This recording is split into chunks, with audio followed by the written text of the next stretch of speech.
Bonjour et bienvenue sur ce podcast des femmes qui brillent et pétillent. Je suis Bénédicte et passionnée de parcours d'entrepreneuriat féminin. J'ai créé ce podcast dans le but de découvrir et de vous faire découvrir des parcours inspirants qui pourraient vous aussi vous inspirer et vous donner l'envie d'oser. D'oser créer vos projets, réaliser vos envies et franchir le cap de vos rêves les plus fous. Alors bonne écoute et bonne inspiration. Laetitia a 44 ans, est mariée et a 2 enfants.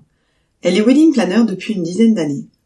Au-delà de son parcours qu'elle nous raconte, Laetitia nous partage plein d'infos sur le métier de wedding planner, sur l'équilibre vie pro-vie perso qui n'est pas évident à trouver. Elle nous partage aussi ses conseils et ce qu'elle s'applique pour être plus à l'écoute d'elle-même. Et elle nous confie également ses doutes et questionnements et comment peut-être se réinventer après 10 années en tant qu'organisatrice de mariage. J'ai beaucoup aimé échanger avec Laetitia, c'est une personne chaleureuse, positive, qui aime profondément son métier. Elle nous parle avec sincérité d'elle et de sa vie. Une interview tout en fraîcheur que je vous propose d'écouter dès maintenant. Salut Laetitia. Bonjour Bénédicte. Je suis très contente de te recevoir au micro de Brille et Pétille. De toute façon, c'est toujours un plaisir de rencontrer chaque personne. Comment vas-tu ? Je vais très bien et je te remercie de m'avoir sollicité pour cette interview. Je suis toujours très heureuse de partager mon parcours et particulièrement aussi de te retrouver vu qu'on a démarré il y a 10 ans ensemble à une certaine époque de notre parcours professionnel et on se retrouve aujourd'hui, donc c'est super sympa. Ouais, c'est clair, c'est rigolo. C'était il y a 10 ans. Bon, on y reviendra, on en reparlera. Oui. Donc, peux-tu nous dire en quelques mots qui tu es ? Alors, en quelques mots, j'ai préparé des notes parce que sinon ça va être long. Alors, je suis une femme, je suis une maman, une épouse et je suis aussi une entrepreneuse. J'ai besoin de connecter avec les autres, j'aime ça, mais j'ai aussi tout autant besoin de me connecter à moi-même et de me retrouver seule pour pouvoir, on en parlera dans justement l'équilibre vie pro, vie perso un peu plus loin, mais pour pouvoir trouver un équilibre et être totalement disponible quand je suis avec des personnes, que ce soit côté professionnel ou côté personnel. Et puis donc pour la petite anecdote, j'ai 44 ans. Ok. Alors merci pour toutes ces infos. Ouais, on va revenir sur un petit peu tout ce que tu as dit qui est déjà, je trouve, intéressant. On vient de commencer, j'ai déjà des questions qui me viennent en tête, mais voilà, et on va repartir un petit peu on va parler de ton parcours à partir du moment que tu souhaites, études ou après, ce qui te semble pertinent. D'accord, oui, on va démarrer par là. En effet, j'ai suivi un parcours, je pense, classique comme beaucoup de personnes. Donc, tout d'abord le parcours scolaire. Donc, j'ai été jusqu'au niveau BTS. J'aurais aimé aller plus loin. Je voulais faire au moins une licence et puis pourquoi pas après un master. Mais en fait, à l'époque, j'étais extrêmement timide et quitter le nid pour voler de mes propres ailes, ça j'étais pas prête. Tu vois, je rejoignais même pas mes amis le soir dans un pub ou un bar. C'était impossible pour moi d'y aller seule, il fallait qu'on m'accompagne. Alors t'imagines aller sur Paris, c'était pas possible. Oui, j'imagine. Donc j'ai fait un BTS et comme quoi on évolue et on a plein de compétences et de qualités qu'on peut développer. Mais voilà, à ce moment-là, j'étais pas prête de voler de mes propres ailes. Donc j'ai un parcours scolaire des plus classiques et puis de fil en aiguille avec certaines expériences professionnelles salariat qui ont débouché sur des fins de contrat.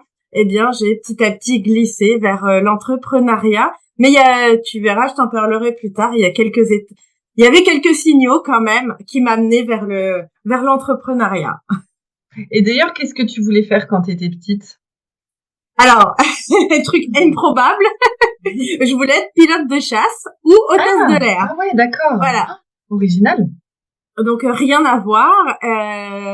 Et puis pilote de chasse, c'était pour moi réservé aux hommes, un milieu fermé, l'armée, etc. Donc c'est vite resté un rêve. Et hôtesse de l'air, je suis pas assez grande. En tout cas, je l'étais pas quand j'ai voulu poser mon dossier de candidature. Et donc j'ai abandonné et j'ai suivi la voie un peu classique, secrétariat, assistante de direction. D'accord. Oui, c'était ton BTS du coup. C'était ça le. Tout à fait. Ouais. Ouais. Ok. Et donc du coup, après le BTS, donc tu disais, tu as eu des expériences salariées dans différentes boîtes avec des fins de contrat, c'est ça, hein? Oui. Ouais. Et donc, qu'est-ce qui s'est passé à la fin de, enfin voilà, quand tu as basculé. D'ailleurs, on n'a pas dit ce que tu faisais aujourd'hui. D'ailleurs. Et alors, je suis à la tête de mon agence de wedding planner, donc d'organisation de mariage. Donc, je fais exclusivement du mariage et ça depuis maintenant 10 ans. Même un petit peu plus officieusement en réalité. Oui. Oui, je me souviens d'ailleurs que c'est vrai que tu en avais parlé et que tu le faisais déjà un petit peu en off, il me semble, avant. Exactement. Et donc du coup, quand tu as eu terminé, comment s'est passé le switch en fait entre tes expériences en salariat et l'entrepreneuriat? En fait, ça s'est fait vraiment pierre après pierre. Il y a eu aussi beaucoup de réflexions et il y a eu une période de transition. Donc j'ai démarré donc pour revenir sur le parcours classique où j'étais assistante de direction. Donc j'intègre une jeune entreprise où je deviens donc l'assistante de direction, enfin l'assistante de gestion au démarrage de l'entreprise. C'est une entreprise commerciale. Et c'est assez drôle parce qu'en fait dans ce service il n'y a que moi. Il n'y a que moi et je vois bien qu'il y a des besoins, donc je recrute très vite une autre assistante, un comptable, une assistante comptable. Et à l'époque, donc je viens quand même de démarrer dans le salariat, l'entreprise est hyper florissante et je me vois déjà à la tête du service, je me vois mais très clairement directrice du service administratif et ressources humaines. Bon, ce rêve vole en éclats au bout de 5 ans quand l'entreprise ferme. D'accord. Ah oui. Okay. Et c'est à partir de ce moment-là que le switch va commencer à se mettre en place. En plus, je viens d'être maman pour la toute première fois, donc c'est marrant parce qu'on se dit toujours, quand on a des réflexes de salarié, on se dit toujours on va attendre pour se poser, fonder une famille, etc. Et moi, ça faisait 5 ans et je décide de fonder ma famille et bim, côté professionnel, ça part en cacahuète. Mais ça m'a pas fait forcément peur. Et en fait, ma sœur me fait découvrir la vente à domicile. Et donc en parallèle, je continue à avoir des missions salariat. Hein. Je fais de l'intérim, j'ai des CDD de plus longue durée, rien qui s'installe vraiment dans la durée. Et dans la vente à domicile, je me découvre des compétences en termes de commerce. Alors j'ai jamais appris tout l'aspect commercial, hein, mais je découvre à quel point c'est assez, alors je vais pas dire facile, mais assez plaisant de faire la vente à domicile. Je vais pas nommer les entreprises, mais assez plaisant de présenter des produits devant une assemblée de ménagères, hein, il faut dire ce qui est, il faut nommer les cibles. Et de proposer comme ça des moments tout autant agréables et de travailler. Donc je me découvre comme ça ce côté un peu commerce, approche des gens, l'approche du service aussi. Vu que j'étais vraiment dans une branche très administrative, là je découvre d'autres choses. Et j'ai mon deuxième enfant dans cette partie-là. Franchement, c'est un moment qui est très très agréable et on me propose d'organiser donc un événement. On me dit c'est toi, ça fait partie de tes compétences, on ne voit que toi pour organiser ça. Ok, d'accord. Donc ça, c'est mon histoire préférée. Alors, elle va peut-être être un peu longue. Vas-y, non, mais c'est hyper intéressant. Vas-y. C'est quoi? C'est là où tout a démarré, en fait, finalement. C'est là où, en tout cas, pour là où j'en suis aujourd'hui, c'est là où tout a pris sens, tout a pris naissance aussi. Donc on est en 2009, on est en 2009 et voilà, c'est des personnes de ma famille qui me demandent d'organiser pour eux leur anniversaire commun. Et je me prends de plaisir, de passion à organiser tout ça. Alors j'y connaissais, enfin j'avais vraiment aucune compétence dans ce secteur-là, dans cette industrie-là, mais j'avais d'autres compétences ailleurs et pour eux ils étaient persuadés que j'étais cette personne-là. Et on me dit, tu es faite pour ça, tu le verras. Ok, bon, peut-être que j'avais des personnes autour de moi de 20, je sais pas, mais en effet, ça s'organise. Et en fait, je découvre quelques semaines après que ce n'est pas un anniversaire commun que je dois organiser, mais un mariage en secret. En tout cas, il doit rester secret le temps qu'il se décide à l'annoncer. Et là, je me dis, waouh, ça c'est the big mission. Parce que j'ai assisté à très très peu de mariages à ce moment-là dans ma vie, mais peu importe, le goût du challenge a été beaucoup plus fort que ça et je suis partie, je me suis renseignée, j'ai beaucoup échangé avec eux, je leur ai fait des centaines de propositions.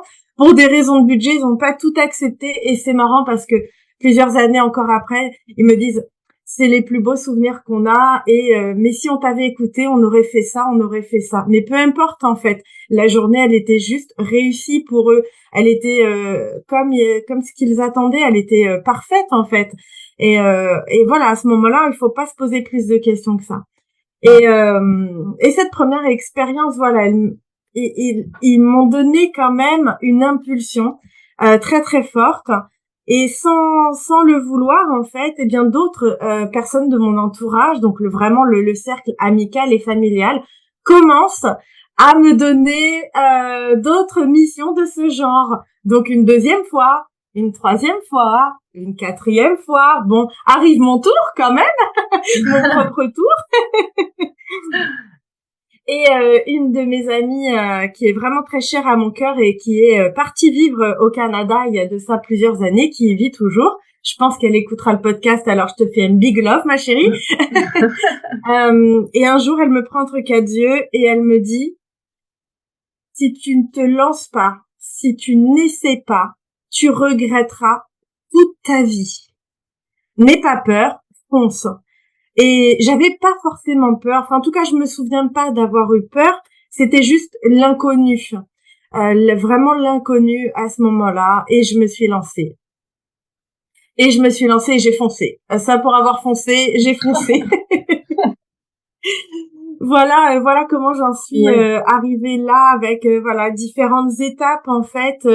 Mais quand je repense quand je regarde en arrière et que je repense par exemple à cette anecdote où j'étais assistante de gestion et j'ai vraiment mis sur place un service. En fait, je me rends compte que j'avais déjà une fibre d'entrepreneur, enfin d'entreprendre en tout cas, d'entreprendre des choses, de pas rester forcément à ma place à écouter ce qu'on me dit et à me faire simplement ce qu'on me fait. D'ailleurs, il y a énormément de jobs dans lesquels je me retrouvais coincée, pas à l'aise, parce que voilà, il fallait être un gentil mouton en fait. Il fallait être un gentil mouton et on avait la récompense à la fin du mois, mais ça me suffisait pas. Il me fallait plus. Ouais, l'envie de créer aussi, non? De créer quelque chose. Tu vois, là, tu avais envie de créer un service. Enfin, il y a vraiment une idée de création aussi dedans, non? Tout à fait. Ouais, exactement. Et d'ailleurs, quand j'ai lancé l'agence, j'ai aussi ouvert un service de design, enfin de décoration, parce que j'avais cette volonté cette envie, comme tu dis, de créer. Et aujourd'hui, enfin depuis plusieurs années, je suis vraiment spécialisée dans l'organisation de mariage parce qu'il faut à un moment donné quand même ne pas s'éparpiller, ne pas être partout parce que c'est le risque d'être nulle part en finale. Ouais. Ouais. On va y revenir à toute cette partie, évidemment, ton Oui. activité d'aujourd'hui, mais il y a un truc sur quoi je voulais quand même revenir, c'est ces personnes, les toutes premières qui t'ont demandé d'organiser un événement. Je trouve ça fou parce qu'en fait, ils le savaient presque à ta place, quoi. Enfin, maintenant, avec le recul, tu te dis que déjà avant, tu avais un peu la fibre entrepreneur, mais et d'organisation peut-être d'événements. Je sais pas si ça t'avait traversé l'esprit avant, mais en tout cas, eux, ils le savaient. C'est comme s'ils le savaient pour toi, quoi. C'est ça qui est fou. Oui, c'est vrai. C'est souvent les personnes qui sont vraiment bienveillants envers toi et qui ont beaucoup d'amour et beaucoup d'intérêt pour toi. Ces personnes-là, il faut les écouter parce qu'elles savent. Et j'avais organisé quelques événements, mais à des tout petits niveaux. J'ai organisé des salons pour l'entreprise dans laquelle je travaillais, donc ma toute première entreprise. Dans le cadre sportif, j'avais organisé des compétitions sportives, mais voilà, c'était pas pareil en fait. Mm. Mais je pense que tout ça, vu que j'en parlais certainement avec beaucoup de joie et de plaisir, ça a certainement fait écho dans leur esprit quand il y a eu la demande d'un mariage et ils se sont dit mais on peut pas le faire tout seul. On a besoin de quelqu'un et cette personne-là c'était moi et moi-même je le savais pas en fait. Je savais pas que ça allait être moi. Donc oui, c'est vrai que c'est assez fou de penser ça. Et ils m'ont vraiment donné cette impulsion et ils m'ont vraiment accompagné. Ils m'ont montré un chemin que j'aurais certainement jamais osé prendre. Ouais, c'est beau, hein. C'est beau comme histoire. Et donc, du coup, donc, suite à cela, tu disais, t'en as organisé d'autres, enfin, au fur et à mesure, ton entourage t'a demandé. Et à quel moment tu t'es dit, mais là, en fait, je vais vraiment en faire mon métier? Bah, c'est vrai au bout de 3-4, on se pose pas mal de questions. Donc, ça démarre en 2009-2010. Donc, le premier mariage a eu lieu en juillet 2010. Donc, j'ai fêté en juillet 2020 hein, l'année du coco où on a pu sortir de confinement les 10 ans les 10 ans officieuses de mon premier mariage. Et j'étais en mariage, donc c'était extrêmement émouvant. Mmh. Ah Mais ça s'est fait quand même en plusieurs années parce que on a fait notre formation toutes les deux en 2013. Donc tu vois, il s'est passé du temps. Pour le ouais. coup, moi qui suis très fonceuse, j'ai quand même eu besoin de beaucoup de réflexion, beaucoup de temps parce que j'avais ma famille, enfin de prendre le temps de prendre une bonne décision, parce que j'avais fondé une famille, parce que c'était l'inconnu et qu'il fallait simplement avoir une espèce de certitude. Et en fait, ça a traîné pendant toutes ces années parce qu'il y avait un peu ces doutes à l'idée de se dire mais est-ce que ça va fonctionner? Est-ce que je vais réussir? Est-ce que je suis à ma place? Est-ce que je suis au bon endroit? Et j'y connais rien, je suis pas formée. Et c'est vraiment quand ma meilleure amie m'a dit fonce, n'écoute personne, n'écoute que toi. Euh, lance-toi parce que tu le regretteras sinon. Et c'est vraiment cette année-là, donc début 2013. Donc après, j'ai fait des recherches pour trouver la meilleure école, pour me former. Donc tu vois, ça a pris du temps quand même. Ça a pris du temps et j'avais juste besoin d'un petit coup de pied aux fesses. Mais le fait d'avoir pu quand même multiplier des expériences, certes à un tout petit niveau, ça m'a permis quand même de prendre conscience que Ouais, ça t'a conforté, quoi. oui, c'était un chemin que je pouvais emprunter. C'était vraiment un chemin que je pouvais emprunter, en fait, que je kiffais vraiment faire ça. Et en fait, moi, je suis d'une génération où j'ai vu mes parents, j'ai vu mes grands-parents faire leur vie dans la même entreprise. Mmh. Et on voyait pas nos parents kiffer leur travail. Et donc forcément, on se retrouve à un moment donné dans notre vie où moi, ça, c'était un rêve. C'était vraiment un rêve de me dire, quand j'ai démarré la vente à domicile, je me suis dit, là, il se passe quelque chose.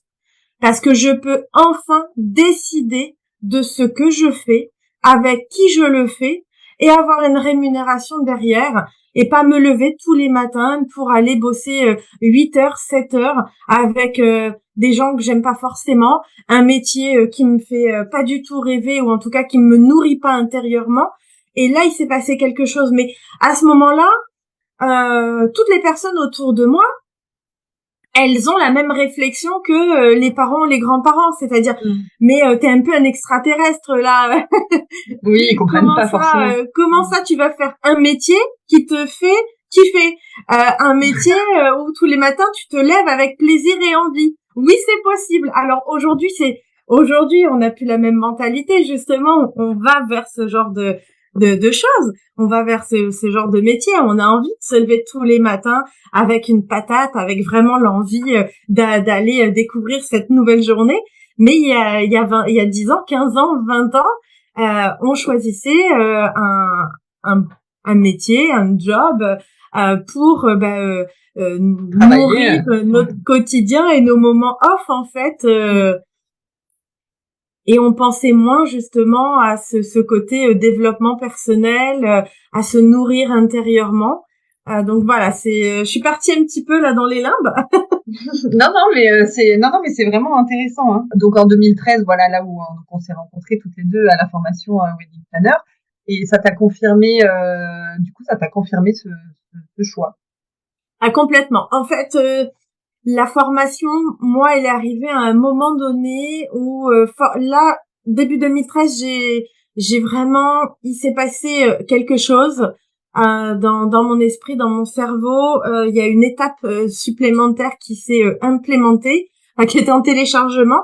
Et en fait, la formation, elle était juste là pour me dire voilà, la méthode, c'est ça.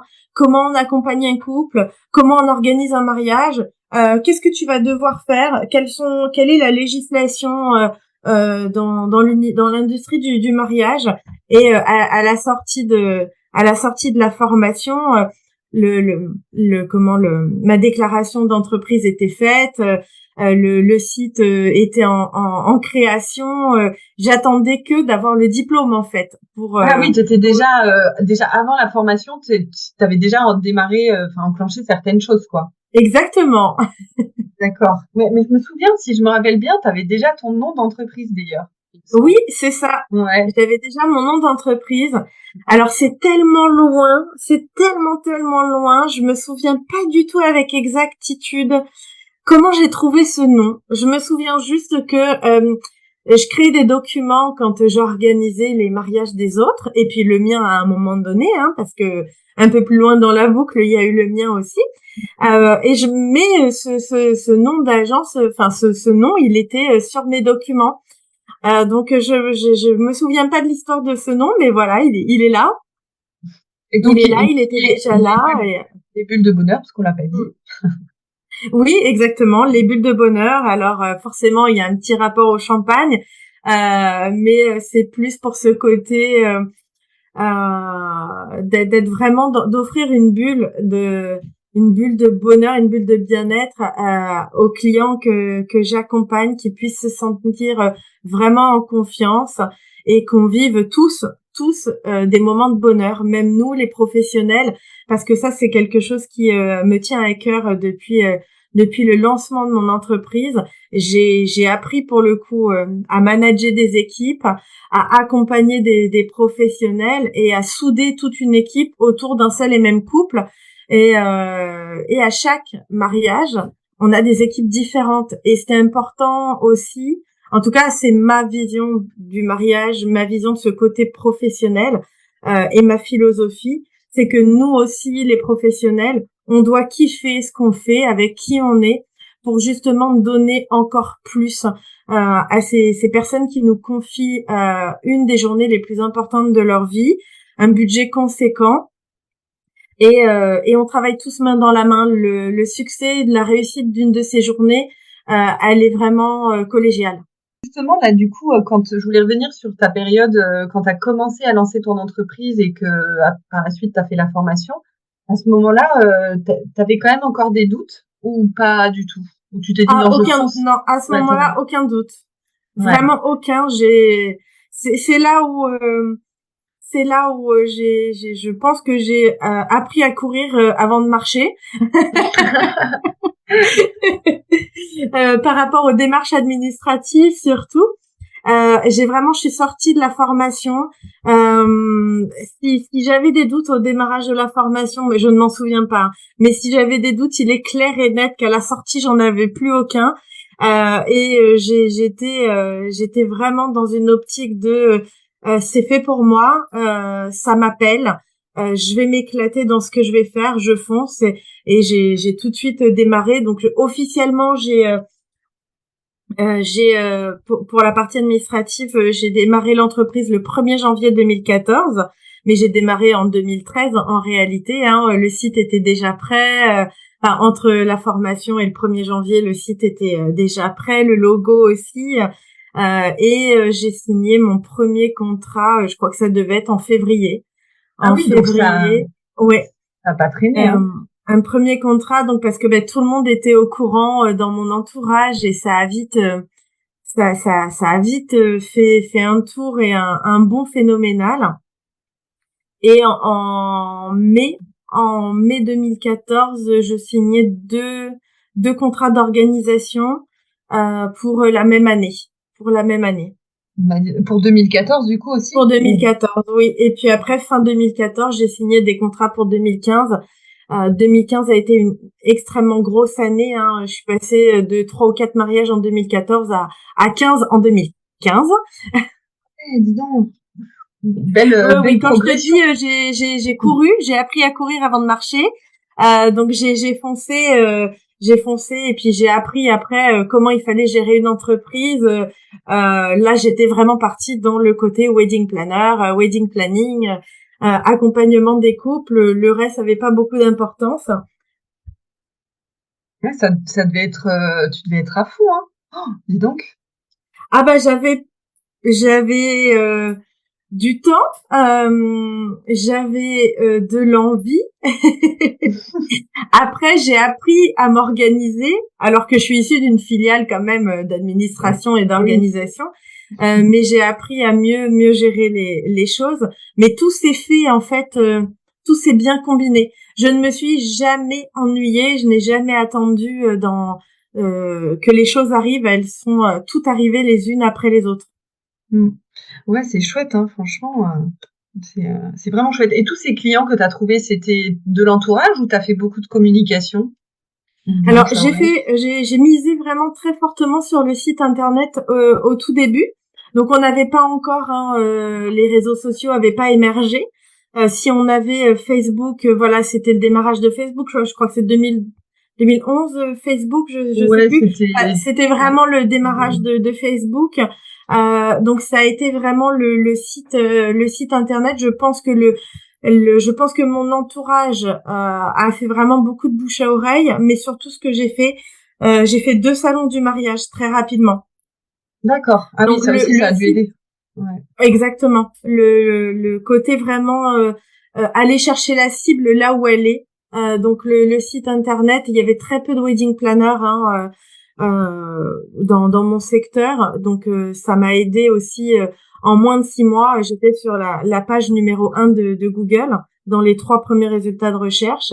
Depuis, j'y suis toujours, donc c'est plutôt cool. Chouette, ouais, c'est clair, Ouais, bravo. c'est un travail de longue haleine, mais ça fait plaisir.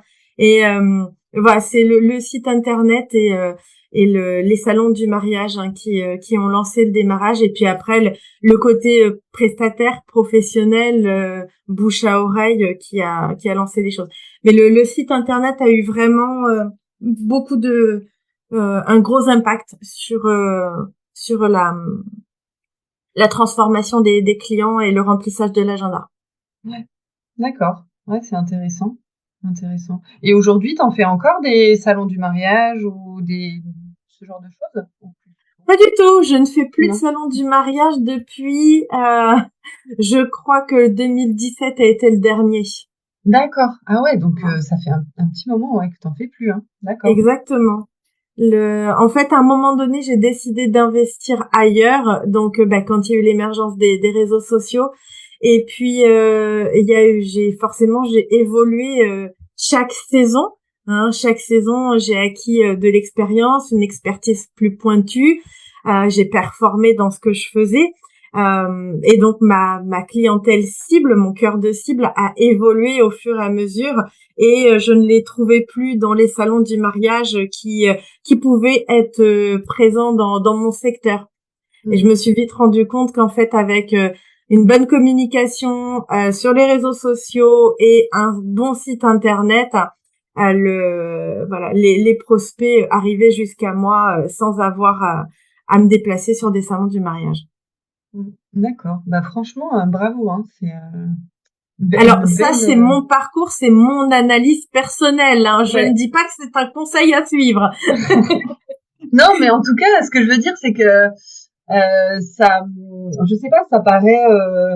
Alors c'est pas fluide, hein, le mot, parce que je pense que ça a pas dû être toujours quand même facile, quoi. Mais c'est, tu t'es vachement bien débrouillé, quoi. T'as réussi à faire fleurir ton entreprise et franchement pour ça, bravo, quoi, hein, parce que c'est. Oui, Et c'est vrai qu'il y a jamais rien de fluide, hein. Il y a des moments, il y a des moments plus creux, hein. Quand je te dis que j'ai couru avant d'apprendre à marcher, voilà, j'ai à peine fait par exemple les premiers documents administratifs, pas les bilans, mais les premiers documents où on doit faire des prévisionnels. Voilà, j'ai dû passer 5 minutes dessus pour j'avais vraiment envie de m'éclater dans ce que je faisais. J'aurais peut-être pu plus m'attarder sur cet aspect-là, mais pour le coup, ça a fonctionné pour moi parce qu'après tout, c'était faire c'était mettre des chiffres sur des documents, c'était des plans sur la comète au final. Il faut en passer par là. On a vraiment besoin de se poser. Mais pour le coup, moi j'ai appris à courir avant de marcher. Donc maintenant je marche à un rythme soutenu, mais j'aurais peut-être pas eu autant de, enfin ce parcours si je m'étais posé plus de questions en fait sur la partie administrative et gestion d'entreprise. Bon, ça c'est venu après coup. C'est venu oui, en après fait, coup. t'as vraiment privilégié, enfin, t'es allé directement dans ton cœur de métier, quoi, dans l'organisation, et puis Exactement. finalement, c'est venu à toi, donc t'avais pas trop le choix, en fait, quoi, et vu que t'adorais Exactement. ça, enfin, que t'adores ça, tu t'es lancé Après, dedans. c'était un petit peu plus facile dans le sens où c'est du service. Mais voilà, j'ai écouté ma fibre intérieure. Et j'ai vite rencontré beaucoup de couples extrêmement vivants, vibrants, que j'avais envie d'accompagner.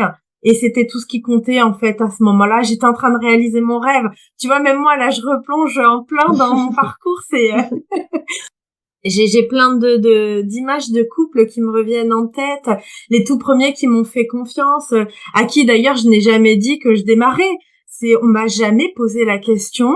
Depuis combien de temps vous êtes wedding planner? Combien de mariages vous avez fait? C'était assez fou d'ailleurs. On m'a souvent posé cette question. Mais comment tu fais pour répondre à tes clients quand tu démarres? Mais en fait, c'était dans ma manière d'amener les choses. Où ils avaient en face d'eux une wedding experte et j'avais été formée pour ça, j'étais prête pour ça. Et à aucun moment, les couples avec lesquels je travaillais se sont rendus compte que c'était peut-être le premier, deuxième ou troisième couple. Ils avaient en face d'eux une professionnelle à qui ils pouvaient faire confiance. On a tissé aussi ce lien de confiance au fur et à mesure. Ouais, c'est marrant, hein, c'est fou, en fait, c'était vraiment une évidence pour toi, quoi. C'est vrai. Enfin, voilà, t'étais faite pour ça, tes futurs mariés le voyaient aussi, ils se posaient pas de questions, enfin voilà, c'était l'évidence, quoi. Franchement, C'est vrai. un Aujourd'hui, bravo. je peux remercier forcément toutes ces personnes qui ont cru en moi, qui m'ont lancé dans cette voie où je me serais jamais imaginée. Et puis, tous ceux qui m'ont accompagnée. Je pense à mon mari et à mes enfants qui maintenant m'accompagnent, me soutiennent plus qu'au quotidien, parce que tout ça, c'est aussi grâce à eux. Hein. Derrière, il y a une solide équipe, il y a des fondations solides, que ce soit en termes d'entrepreneurs, en termes d'entreprise, comme en termes de liens familial, il y a des vraies fondations. Ouais, justement, ça fait partie d'une de mes questions. Est-ce que ton entourage t'a suivi dans ce projet? Donc, tu me dis que oui, en fait, hein, c'est ça. Oui, complètement. Et ça a été très honnêtement un énorme atout. Mm. Vraiment, vraiment, vraiment un soutien sans faille. C'est vrai que j'ai pu très vite me lancer, partir. J'avais besoin de partir pour faire des formations, partir en rendez-vous. Je partais très très loin parfois pour rencontrer des clients. Donc j'étais beaucoup absente de la maison. C'était un nouveau rythme et derrière ça suivait. Derrière ça suivait. Et même mon mari, très peu de temps après mon démarrage officiel, je pense que c'était peut-être 2 ou 3 ans, il m'a dit il m'a confié en fait à quel point il était envieux dans le bon sens, qu'il avait lui aussi envie de se sentir autant épanoui que moi dans son métier et que l'entrepreneuriat c'était pas quelque chose.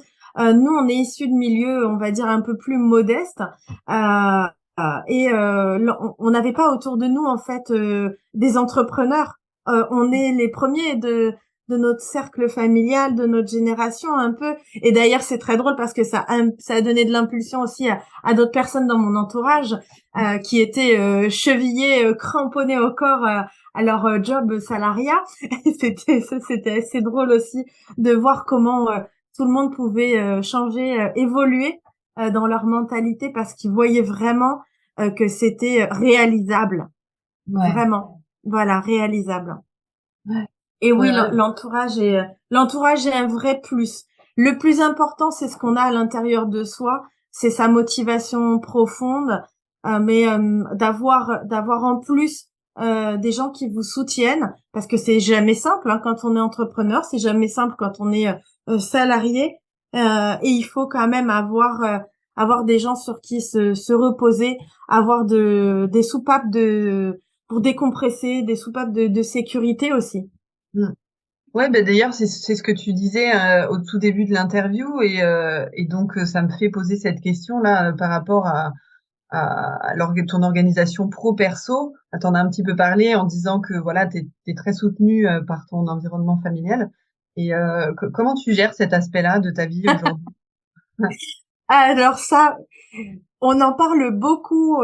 C'est un petit peu le sujet des entrepreneurs du moment. C'est Mm. la grande question. Comment faire pour avoir un équilibre vie pro vie perso. Moi, ça fait 10 ans que je le pratique. Je n'y crois pas. Je Ah n'y crois mince, pas. J'ai zut. testé 10 000 stratégies. Dans une année, j'ai changé 4 fois d'organisation. Je pense en fait très sincèrement qu'il faut s'écouter. Mm. En plus, on est en tant que femme, enfin quand on est entrepreneur femme, on subit au quotidien notre cycle. On ne peut pas avoir une énergie linéaire. C'est Mm. impossible. Voilà. Donc il faut appréhender cette énergie, il faut l'écouter et il faut planifier son organisation, sa vie pro et sa vie perso en fonction de tout ça. Et ça prend du temps parce que nos cycles changent tout le temps. Donc il faut appréhender un petit peu qui on est, comment on fonctionne. Il y a toujours dans notre cycle des jours et des semaines où on va être d'une productivité à toute épreuve et d'autres où on va être dans de la procrastination. Et ben, je pense qu'il faut accepter ça aussi. Il faut accepter et il faut surtout se donner du temps. Donner du temps pour la vie professionnelle, donner du temps pour la vie de famille, pour les enfants, pour le couple. Mais il faut pas s'oublier non plus. Il faut aussi du temps pour soi, du temps où on peut s'offrir ces soupapes de décompression. Et il faut s'autoriser aussi parfois de n'avoir rien à faire. Parce que ça, je crois que c'est un des grands fléaux de notre vie, c'est que n'avoir rien à faire, ça peut être mal perçu et il faut s'autoriser ça. Il faut vraiment s'autoriser ça. Donc j'ai pas de solution miracle. Je teste encore et encore, mais en tout cas j'ai mis en place des tips euh, pour euh, pour écouter mon entourage et m'écouter moi pour savoir appuyer sur le bon moment et de me dire là il faut faire stop.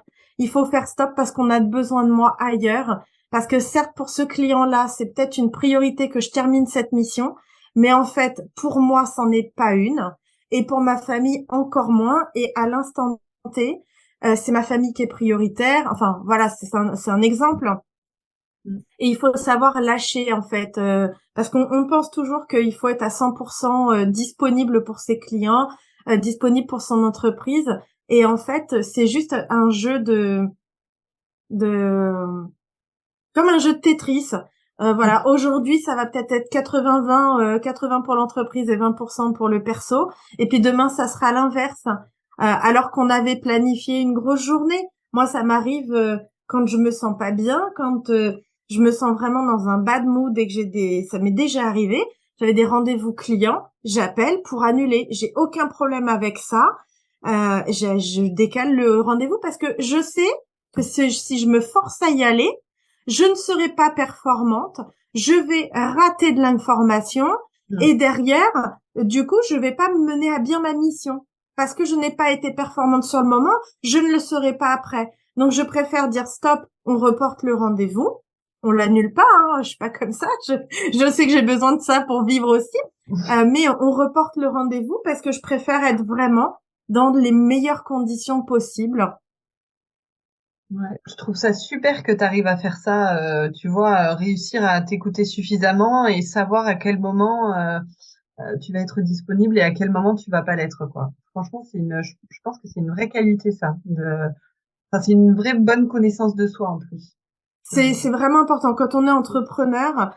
Alors entrepreneur, même dans le salariat, je pense que pour le burn-out là a été enfin c'est un fléau aussi. Et je pense que c'est vraiment une des clés pour ne pas arriver à avoir envie de tout flanquer par terre en fait. Mm. On a tellement quand on entreprend, on a tellement donné de soi, on a tellement donné dans tout en fait. On va chercher, on va puiser dans toutes les ressources possibles et inimaginables, hein, les ressources financières, les ressources humaines, les voilà, les ressources familiales. Euh, on peut pas se permettre, enfin on peut s'autoriser, si on peut s'autoriser, mais ce serait dommage de tout laisser tomber parce qu'en fait on en a fait trop et qu'on s'est pas écouté et qu'on on lâche tout explose. On est capable, on a les clés en soi, il faut juste aller les chercher et ça c'est un long travail c'est un long travail personnel dans toute cette belle folie du développement personnel. Alors il y a de tout, il y a à apprendre et à laisser, hein, mais c'est un vrai travail en fait de s'écouter, de trouver un équilibre justement pour travailler et pour être productive. Mm. Ouais. Et dans une journée, on peut être productif 4 heures. Hein. Oui, oui, c'est Et du clair. coup, on a tout le reste de la journée pour tout le reste pour soi, pour sa famille, pour sa maison, pour voilà. Et toi, Quand t'arrives, on est entrepreneur, on doit avoir d'autres réflexes que quand on est salarié. et toi, t'arrives à prendre du temps pour toi, du coup, dans ton emploi du temps, ou en tout cas, tu te l'imposes, entre guillemets, quand tu en ressens le besoin. Tout à fait. J'ai depuis alors ça a toujours déclenché des visages horrifiés chez les prestataires avec lesquels je travaillais et puis certaines personnes que je rencontrais quand je leur annonçais que ben, j'étais organisatrice de mariage parce qu'au début je parlais à la française et que je leur annonçais que ben, chaque été, je prenais 3 à 4 semaines de vacances en pleine saison. Mais comment tu peux faire ça? Tu travailles, c'est justement la période où tu travailles. Mais non, en fait, c'est pas la période où je travaille toute l'année. Et j'ai toujours pris du temps pour moi. Alors ça, j'ai toujours pris une vraie pause parce que c'était important pour la vie de famille et pour mon propre équilibre. Mais j'ai toujours pris des pauses. Je me refuse de travailler le dimanche, mais je suis capable de travailler très tôt le matin ou très tard le soir. Mes enfants sont grands maintenant, donc ça c'est plus facile aussi. Quand on a des enfants en bas âge, c'est un peu plus compliqué. Il y a une autre organisation à mettre en place, mais c'est vraiment important de recharger nos batteries. Quand notre téléphone portable bip parce qu'il a plus que 20%, 10% ou 5% de batterie, on le recharge. Eh bien nous, faut qu'on fasse pareil. Il faut qu'on se recharge en fait. Et depuis que je suis dans cette industrie, j'ai rarement été malade. Ah ouais. Franchement, t'es un bel exemple de, de la gestion de soi et pour pas tomber dans l'over-travail, quoi. Être complètement surbooké et bien s'écouter, quoi. C'est ça. Voilà, c'est des choses que j'ai appris, hein. Quand je disais tout à l'heure, j'ai appris à courir avant d'apprendre à marcher. Bon, bah voilà, maintenant je sais marcher parce que j'ai appris tout ça. J'ai foncé tête baissée, j'ai fait des heures dans mon démarrage d'activité, mais quand on lance une activité de toute manière, il faut en passer par là aussi, hein. Euh, et il faut vraiment être à l'écoute. De toute manière, on est dans ce secteur-là, on est à l'écoute des autres. Donc, si on veut les comprendre, il faut déjà connaître son propre mécanisme et connaître le fonctionnement d'une femme, d'un homme, de deux femmes, de deux hommes qui vont se marier, les états d'âme, les émotions qui vont traverser. Si nous, on fait l'impasse sur nos propres états d'âme, nos propres émotions, comment on peut, dans ce secteur-là et dans ce milieu-là, comment on peut vraiment accompagner des clients à vivre quelque chose qui est sur la base des fondements humains, en fait. Ouais, complètement. Et aujourd'hui, tu as des difficultés ou des questionnements?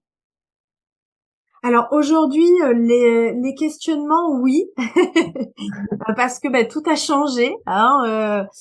Tout a changé. Si on regarde la courbe entre 2013 et 2023, on a vécu beaucoup de choses. Et l'industrie dans laquelle je suis aujourd'hui n'a plus le même visage. Elle se redessine constamment. Mhm. Et moi, je suis dans une période où, du coup, je me cherche, je me pose des questions.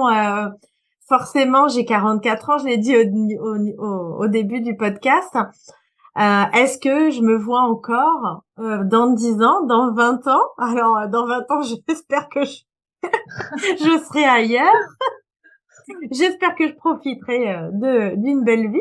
Est-ce que voilà comment aujourd'hui je dois me réinventer, comment aujourd'hui je dois me repositionner en fait dans cette industrie qui grandit, qui a évolué, qui est de plus en plus connue.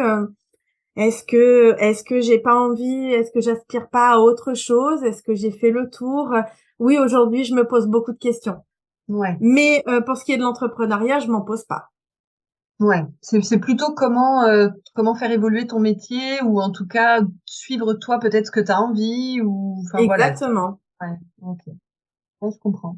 En plus, c'est quand même un métier qui est stressant aussi. Donc, enfin, je sais pas comment tu le ressens ça, tout ce qui est le milieu de l'événementiel de manière générale. On dit souvent que c'est quand même assez stressant. Et là, d'autant plus quand tu vas organiser le plus beau jour, un des plus beaux jours des gens, donc de la vie des gens. Donc, comment tu le vis toi ça? Alors, c'est tout à fait vrai. D'ailleurs, il y a eu une étude menée là-dessus. J'en parlais il y a encore une dizaine de jours. Il faut que je retrouve le lien. On a évoqué cette étude lors d'un séminaire avec l'association des wedding planners de France. Donc, le métier de wedding planner fait partie des 5 ou 10 métiers les plus stressants au monde. Donc oui, il y a en plus une gestion de stress qui est importante. Donc il y a son propre stress, il y a le stress des équipes, il y a le stress des clients, il y a le stress aussi des personnes qui entourent les clients. Et donc en plus d'effectuer son propre métier, de mettre en avant ses compétences, de gérer une entreprise, de gérer des équipes, de manager des équipes, il y a aussi toute cette notion de stress qui vient le jour J, alors pas que le jour J, hein, mais le jour J, c'est juste au summum de son activité. C'est comme un volcan en éruption. Et donc dans ce secteur-là, en tout cas, j'imagine que dans beaucoup d'autres secteurs, c'est la même chose. Mais dans ce secteur-là en particulier, il faut être préparé à ça. Il faut vraiment se préparer mentalement à devoir en plus trouver des solutions, agir dans de l'instantané. C'est beaucoup d'anticipation, c'est beaucoup de scénarios catastrophes. Quand je prépare un planning jour J 2 mois avant, je me fais 10 000 scénarios catastrophes, malgré que j'ai plus de 10 ans d'expérience. Il arrive sur chaque mariage des situations que tu n'as jamais rencontrées au préalable. C'est Donc fou, ça. Il faut aussi savoir lâcher prise et être OK avec le fait que on n'a pas la solution à tout et on ne pourra pas solutionner tous les problèmes. Parce qu'on attend souvent beaucoup d'une wedding planner que voilà, ce soit un peu la Mary Poppins, qu'elle ait tout dans son sac. Moi, je le dis à mes clients, je suis pas une Mary Poppins. D'ailleurs, mon sac est tellement petit que si j'arrive à trouver un stylo, c'est déjà magique. Et que ce jour-là, il faut accepter que ce qui va arriver arrivera en fait, et que si on n'a pas de solution pour ça, eh bien, c'est comme ça que ça devait se passer, même si c'est pas dans le plan initial, même si c'est pas dans le scénario de base. Voilà, c'est là, il faut faire avec. Il faut qu'on le prenne en compte et qu'on avance en fait. On ne peut pas contourner tous les problèmes. Quand on a la météo qui est instable, quand on a une tempête qui vient de s'abattre et qu'un arbre vient de s'abattre sur un magnifique bâtiment qui était à proximité du lieu de la cérémonie. Si un jour je deviens Mary Poppins, eh bien je pourrais pas reconstruire le bâtiment qui a été écroulé la veille. Voilà, donc il faut accepter ça aussi et il faut accompagner nos clients sur ce chemin, sur le fait que ils peuvent se reposer sur nous, qu'on a des compétences, mais on a des compétences en gestion d'organisation, en gestion d'équipe, et pas sur d'autres points. Donc, si leurs invités se perdent à Bébelwed, eh ben, j'y peux rien en fait. Oui, mais oui, on n'est pas responsable de tout, surtout de ce genre de trucs comme ça, quoi. C'est clair. Exactement. Donc ça, c'est aussi, voilà, un travail d'éducation, d'accompagnement pour leur rappeler ce que c'est vraiment que un ou une wedding planner. On n'est pas des Mary Poppins, on n'est pas des personnes on met pas la table, on repasse pas les nappes, on fait pas la décoration, on gère toute la partie organisationnelle, planification, on gère toute une équipe et on contrôle que toutes les prestations sont réalisées, toutes les prestations que les clients ont engagées, on fait du contrôle. Et ça prend beaucoup, beaucoup de temps. Ouais, ouais, ouais, j'imagine. Et quelle est ta plus grande satisfaction dans cette aventure? Eh ben, je crois qu'il y en a. Alors, il y en a forcément énormément, mais la plus grande, ça sera forcément celle de fêter les 10 ans officiels de l'agence, de la naissance de l'agence. J'ai déjà fêté les 10 ans de mon premier mariage en 2020. Voilà, j'ai fêté plein de petites choses, mais vraiment là, 1er janvier 2014, officiellement sur le papier, sur l'extrait Cabis. Voilà, ce sera les 10 ans de l'agence, et ça c'est une étape, c'est une belle étape en fait. Ouais, super, hein, bravo. Hein. Et je te remercie encore une fois de me ramener dans ces moments-là, de me remémorer tout ce parcours. Tu vois, moi je dis toujours rien n'arrive jamais par hasard. C'est un de mes mantras un peu du quotidien et de ma vie en général. Et je me dis, voilà, j'avais peut-être besoin aujourd'hui, justement, où je suis dans une période où je me questionne sur l'avenir, comme beaucoup de gens, en fait, de me remémorer tout ce parcours et de me rappeler que, certes, voilà, il y a eu des pics, il y a eu des vagues, il y a eu des hauts, il y a eu des bas, mais j'ai quand même eu la chance dans tout ça. Je me suis donné cette chance, de kiffer ces 10 dernières années. Et donc bon, le prochain objectif, c'est clair, c'est de kiffer les 10 prochaines aussi, hein. Mais ça, Il y a c'est sûr, pas de mystère. c'est ce que j'allais te demander. Alors du coup, bon, t'es un peu dans une phase de réflexion, mais ma prochaine question, c'est comment te vois-tu dans quelques années? Alors dans 5 ou 10 ans, peut-être, je sais pas, en tout cas kiffer, c'est déjà ça. C'est sûr. Honnêtement, je sais pas du tout. Aujourd'hui, je me suis jamais posé ces questions-là avant. Forcément, on a vécu des périodes là dernièrement où on s'est beaucoup questionné, où on s'est rendu compte qu'on avait beaucoup de force intérieure, beaucoup de bienveillance et pour beaucoup de femmes, beaucoup de résilience. Et moi, je me remercie pour tout ça. On a gravi toutes ces montagnes et on en a gravi une de plus. On va continuer. Donc j'avoue que ça commence là à trotter dans mon esprit. Mais peu importe en fait ce que je ferai d'ici à 5 ans, à 10 ans, peu importe où je serai, avec qui je serai, je suis sûre que je serai toujours guidée par ce goût de d'entreprendre, de me challenger et de sortir de ma zone de confort parce que c'était quelque chose qui était très dur pour moi quand j'étais plus jeune. Et en fin de compte, quand on le fait pas à pas, eh bien, on se rend compte qu'on est capable vraiment de déconstruire des choses qui pourraient nous arrêter et qu'on peut sortir de notre zone de confort. Et ça, je crois que c'est des beaux challenges à s'imposer un peu au quotidien. Mm. Ouais, clairement. Et quel conseil tu pourrais donner aux personnes qui vont écouter cet épisode et qui voudraient se lancer dans l'entrepreneuriat ou dans d'autres projets?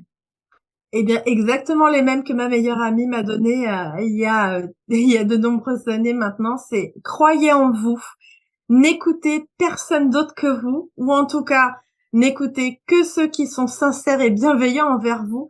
N'ayez pas peur d'échouer et n'ayez pas peur de ne pas être assez comme ci ou assez comme ça. En fait, en avançant un pas après l'autre, vous allez apprendre à marcher et après vous allez apprendre à courir. J'aime beaucoup. Une petite question aussi, si tu te revoyais au début de ton aventure, qu'est-ce que tu aimerais dire à cette personne sachant ce que tu es aujourd'hui? Oula! Je pense que je lui dirais, tu vas vivre des choses exceptionnelles que tu n'imaginerais même pas. Sois sûr d'une chose, tu es à ta place.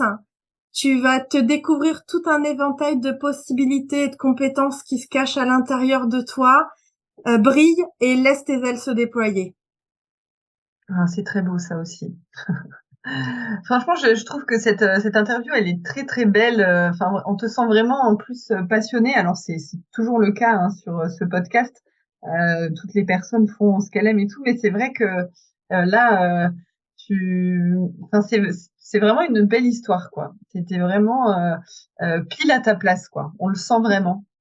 Et, Et c'est marrant parce que tu vois, aujourd'hui, justement, je me demande si je suis toujours à ma place, si est-ce que j'ai envie d'évoluer, de faire évoluer les choses, parce que financièrement c'est compliqué, on a vécu des moments difficiles.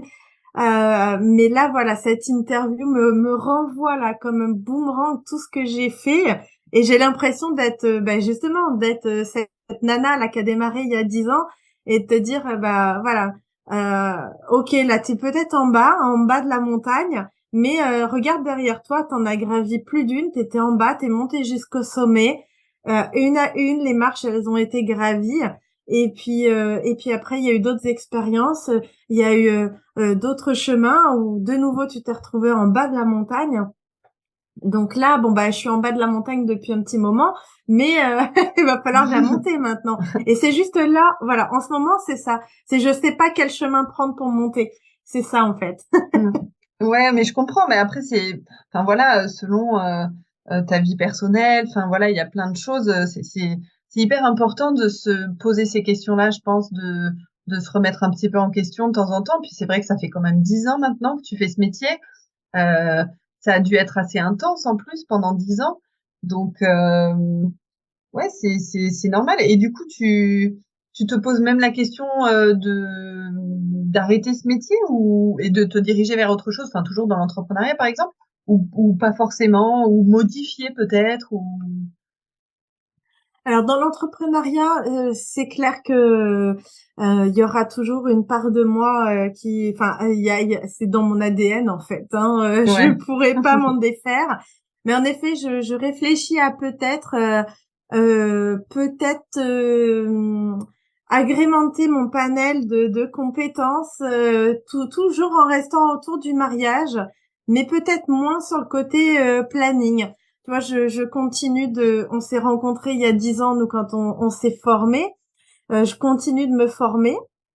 Hein, je me suis toujours formée chaque année, en fait, pour me spécialiser dans mon métier, parce que j'avais besoin d'être plus performante, d'apporter plus à mes clients, de me spécialiser.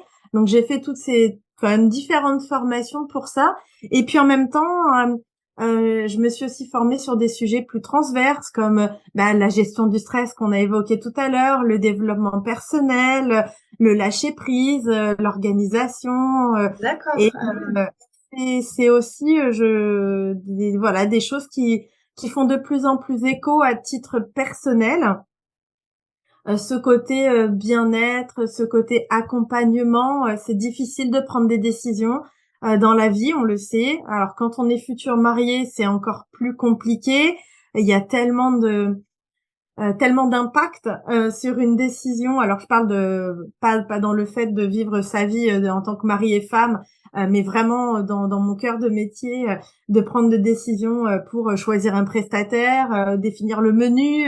Il y a tellement de conséquences quand on a 100, 200, 300, 400 personnes, de choisir un menu type pour 400, et donc de les accompagner dans cette sur cette base, en fait. Et les futures mariées se sentent tellement démunies le jour J. Elles n'arrivent pas à gérer leur stress, elles n'arrivent pas à trouver l'accompagnement nécessaire auprès de leurs proches qui ont eux-mêmes leur propre stress. On a des situations qui sont jamais simples dans les familles. Donc voilà, toujours dans le service, toujours dans l'ouverture aux autres, toujours dans le don de soi. Tu vois, je me pose là des questions. Voilà. D'accord. Donc du coup, Non, c'est un petit preview. non, mais c'est intéressant et comme je disais tout à l'heure, je pense que c'est indispensable aussi dans des parcours comme le tien de se poser ces questions-là pour mieux repartir après, quel que soit le choix que tu feras de toute façon. Exactement. Et donc il faut foncer. Voilà, il faut foncer. Voilà. Il faut essayer. Il faut avoir aucun regret dans la vie. Je pense qu'il y a vraiment s'il y a une chose qu'on doit réaliser dans la vie, vous avez beau avoir une to-do list voilà, je veux apprendre à tempérer le chocolat, je veux partir, je veux découvrir le monde, découvrir tous les pays. S'il y a bien une chose qui doit être cochée en premier, c'est avoir aucun regret, en fait. Ouais. Ah ouais, je suis complètement d'accord avec toi. Et ça, Et c'est valable dans tous les aspects de sa vie, hein, pas uniquement pour le côté entrepreneuriat. complètement. S'il y a bien une chose, voilà, qu'on doit faire et qu'on peut faire, c'est lever les barrières. Lever les barrières parce qu'on a toujours 10 000 bonnes excuses. Il faut foncer. Voilà. Courez avant d'apprendre à marcher. Et vous apprendrez à marcher un peu après. Voilà. Oui, oui, voilà. Et dernière question, est-ce que tu as un mantra qui te motive au quotidien? Alors tout à l'heure, tu as parlé de rien n'arrive par hasard, donc est-ce que c'est ça qui parfois te revient en tête ou t'en as d'autres? Oh ben oui, il y en a plein d'autres. Donc oui, moi j'ai toujours eu dans la vie, rien n'arrive jamais par hasard. Il y a en fait ce qui t'arrive aujourd'hui arrive pour une raison bien précise et il faut juste que tu trouves pourquoi ça arrive. Je n'y serais jamais arrivée sans moi. Ça c'est aussi quelque chose qui est très très fort. Mm.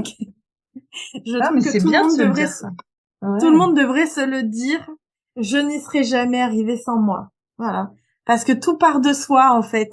Tout part de soi, notre attitude, notre positivité, nos inspirations, voilà, notre énergie, tout part de nous et quand on réussit quelque chose, ben c'est parce que c'est parti de nous. C'est vraiment parti d'un seul et même endroit et toutes les actions qu'on mène au quotidien, même si on est accompagné, même si quelqu'un vient nous aider, c'est vraiment grâce à soi. Soyez comme vous êtes. Enfin voilà. Écoute, je te remercie vraiment beaucoup pour cette interview pleine de fraîcheur, j'ai trouvé, et vraiment très inspirante et très douce et très jolie, je dirais aussi. Donc, merci beaucoup pour tout ça. Avec plaisir, Bénédicte. Ben, moi, c'était un vrai plaisir de passer du temps avec toi, de pouvoir partager ce parcours qui est connu que de quelques personnes au final, hein, mes clients, les équipes avec lesquelles je travaille, certains proches, et voilà, de pouvoir le diffuser et de diffuser tout plein de belles énergies comme ça, et surtout que chaque entrepreneur, enfin futur entrepreneur, homme ou femme qui écoute ton podcast, quand il découvrira cet épisode, puisse se sentir emmené par toute cette énergie, et couper le podcast et aller faire ses premières démarches, soit choisir son nom d'entreprise, soit aller faire des démarches et de se dire j'ai envie, oui c'est possible, oui je vais le faire, je peux le faire, en fait c'est ça, je peux le faire et je vais le faire. Allez, Ouais, ce sera le mot de la fin. ouais, Je peux le faire, alors je vais le faire. super, c'était top. Merci beaucoup, Laetitia. Avec plaisir, Bénédicte, et puis un bon et long chemin à briller pétillant. Merci. Si vous avez aimé ce podcast, n'hésitez pas à me le faire savoir. Je vous dis à bientôt pour un nouvel épisode.